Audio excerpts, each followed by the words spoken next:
চৰকাৰী সা সম্পত্তি কেনেকৈ বিনষ্ট হ'বলৈ ধৰিছে বা কেনেকৈ অনাদৃতভাৱে পৰি আছে মই তাৰ এটা প্ৰথমতে দৃশ্য দেখুৱাবৰ কাৰণে অনুৰোধ কৰিছোঁ মোৰ সহযোগী ভিডিঅ' জাৰ্নেলিষ্ট গিৰি ৰাভাক।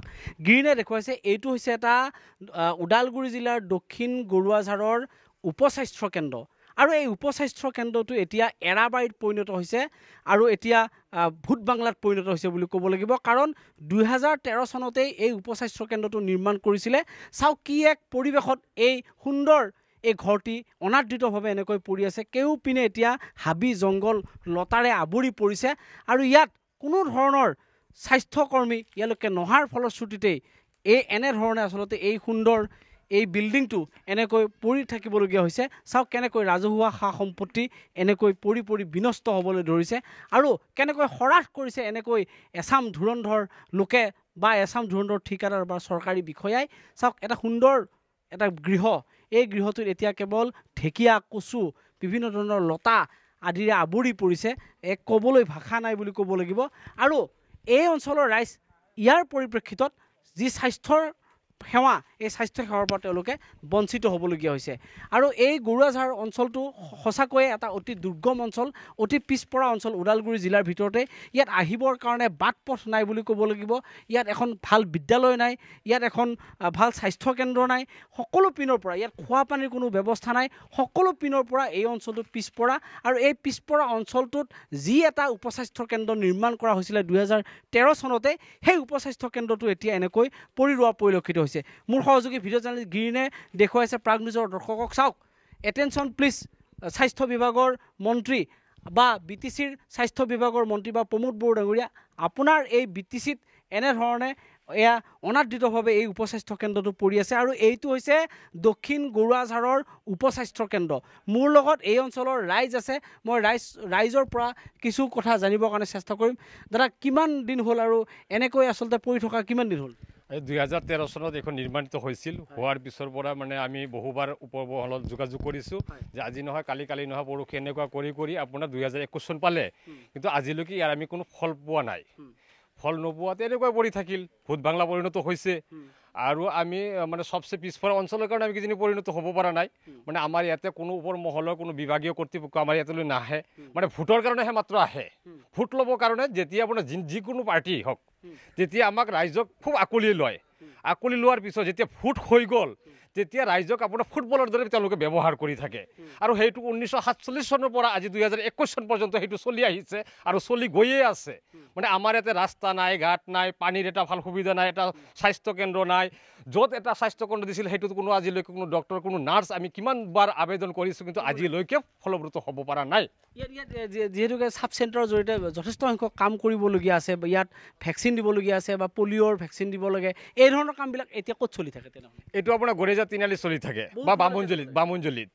মানে ইয়ালৈকে কোনো নাৰ্ছ নাহে? নাই। কিয় নাহে তেওঁলোকে? তেওঁলোকক আমি বিভাগীয় কৰ্তৃপক্ষক জনাইছোঁ, জনোৱাৰ পিছতো হ'ব মানে আৰু আমি বহি থাকিলে আমি সাধাৰণ ৰাইজ। ইয়াত নাহিবলগীয়া অসুবিধাটো কি? তেওঁলোক অসুবিধা একো নাই। তাৰমানে কি ৰাস্তা নাই? ৰাস্তা সিমান এটা ভাল নহয়। ইয়াতে আপোনাৰ কোনো লাইটৰ সুবিধা নাই, পানীৰ সুবিধা নাই। সেইকাৰণে হয়তো আহিব নোৱাৰে। কিন্তু এতিয়াতো ইয়াত বিজুলী বাতিৰ ব্যৱস্থা আছে। বিজুলী বাতি আছে, কিন্তু ইয়াতে নাই। আপোনাৰ চাব চেণ্টাৰখনত আজিলৈকে সংযুক্ত কৰা নাই। ইয়াত কোনে চাকৰি কৰে গম পায়নে? নাই, এটা চাকৰি আমি গম পোৱা নাই এতিয়ালৈকে। এই বিভাগটোত কোনো চাকৰি নাই।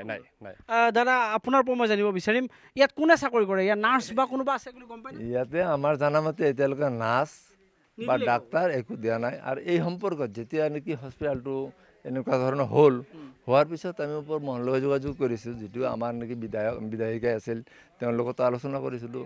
ইমিডিয়েট আমাৰ এজন ডাক্তৰ দিয়ক বা কিবা কম্পাউণ্ডাৰ এটা দিয়ক, আমাৰ ইয়াৰ পৰা যাতে সাধাৰণ মানুহকেইটা কিছু সুবিধা পায়, সুবিধা পালে আমাৰ ভাল হ'ব। কিন্তু এনেকুৱাও 2-4 কোৱা হৈছে। আজি ধৰক 13 চনৰ পৰা আজি 21 চনলৈকে পালে, ইমান দিনৰ ভিতৰতো কোনো গুৰুত্ব দিয়া নাই।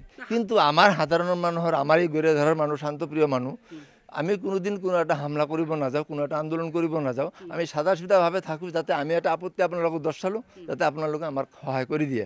কিন্তু আমাক এনেকুৱা কৰে, আপোনালোকক যদি সহায় খোজোঁ মুখেদি ক'ব হ'ব বুলি, কিন্তু আচলতে কাম নকৰে। কাৰণ এই যে চৰকাৰী ধনটো যে নষ্ট কৰিলে, নষ্ট কৰাৰ এটা ফল থাকিব লাগিব ফল কি আজি ডাক্তৰ দিলা হয় কম্পাউণ্ডাৰ দিলা হয় কিবা দিলা হয় আমাৰ ঘৰ ভাল থাকিলে হয় ৰাইজে এটা সুৰক্ষা দিলা হয় আজি এটা ভেকচিন ল'ব লগা হ'লে আজি কিবা পলিঅ' ভেকচিন ল'ব হ'লে অমুকত যাব লাগে তমুকত যাব লাগে কিয় যাব লাগে কোনো ঠিকনা নাই আজি ইয়াতে যদি চেণ্টাৰটো ঠিক থাকিলে হয় তেনেহ'লে আমাৰ মানুহকেইটা ইয়াতেই সুবিধা পালে হয় আজি এনেকুৱা জানো স্কুলতো ভেকচিন ল'ব লগা হয় আমাৰ ইয়াতে এনেকুৱাও গম পাইছে স্কুলতো ভেকচিন লৈছে কিয় আমাৰ তেনেকুৱাতো হ'ব নালাগে বামুণজুলি যাব নালাগে আপোনালোকে ইয়াত কোনে কাম কৰি আছে কোন চাকৰি কৰিছে এইটো তদন্ত কৰিবৰ কাৰণে কৈছিল নে নাই জইণ্ট ডাইৰেক্টৰক বা হেল্থ ডিপাৰ্টমেণ্টক আমি সেইটো সেনেকুৱা মানে বিধায়কক আমাৰ সম্পূৰ্ণ জনোৱা হৈছিল তাৰ পৰা কোনো ব্যৱস্থা হোৱা নাই আৰু আমাৰ MCL তেওঁকো কোৱা হৈছোঁ যে আমাৰ ইয়াতে কিবা এটা ব্যৱস্থা কৰক যাতে আমাৰ মানুহকেইটা দূৰলৈকে যাব নালাগে চিম্পুলভাৱে যাতে আমাৰ ইয়াতে চিকিৎসা হয় আমাৰ বেছি চিৰিয়াছলি বেমাৰী হ'লে ক'ত মঙলদৈ ল'ব লাগে ক'ত ল'ব লাগে সেইটো আমি ব্যৱস্থা কৰিম কিন্তু তেনেকুৱা ধৰণৰ নহয় আমি এতিয়াই বুজি পাওঁ মানে আমাৰ যিটো কাম বা আমাৰ যিটো কৰ্তব্য কথা আমি কওঁ কিন্তু আপুনি ফলৱৰ্তী নিদিয়ে আমাক এতিয়া নতুনকৈ কোনোবা আহিছে নে নাই যিহেতু চৰকাৰ পৰিৱৰ্তন হ'ল এতিয়া চিন্তা কৰক এতিয়া বৰ্তমান এজন চৰকাৰ হৈছে চৰকাৰৰ পৰা এদিনতো আমি এটা MLA বা MCL আহি পোৱা নাই নতুনকৈ কোনো অহা নাই আজি আমাৰ যে MCL হৈছে তেওঁ BTCৰ MCL সঞ্জীৱ তাতে তেওঁ কমচে কম আহি চাব লাগিছিল গাঁৱটোত কি পৰিস্থিতি চলি আছে আজিলৈকেতো অহা নাই তেওঁ কৰ্তব্য আছিল আজি যদি এই ৰাজ্যৰ মানুহে জানে যে ভোটৰ অৱস্থাত যেনেকুৱা BJPত হওক UPPত মানুহে যিখিনি কষ্ট কৰি ভোট ব্যৱহাৰ কৰিছে সবেই জানে বস্তুটো পৰিৱৰ্তনৰ কাৰণে দিছিল কিন্তু পৰিৱৰ্তন হোৱাৰ এওঁলোকৰ এইটোৱে পৰিৱৰ্তন আছিল মানে হয়তো আপুনি এজন মেইন মানুহ পাৰ্টি লেভেলত কাম কৰি আছে আপোনাক কিবা এটা সুবিধা দিলোঁ হৈ গ'ল আপুনি কাম চলাই আছে কিন্তু ৰাইজৰ যিটো উপকাৰ হ'ব লাগে সেই উপকাৰৰ সম্পৰ্কত একো নাই আজি আহি যদি আমাক ৰাইজক বুজাল হয় আপোনালোকৰ ঘৰটো এনেকুৱা হৈ আছে আপোনালোকে আমাক ভোট দিছে পাছ কৰিছোঁ আমি গতিকে আপোনালোকৰ এইখিনি সুবিধা যি কৰিব লাগে মই কৰি দিম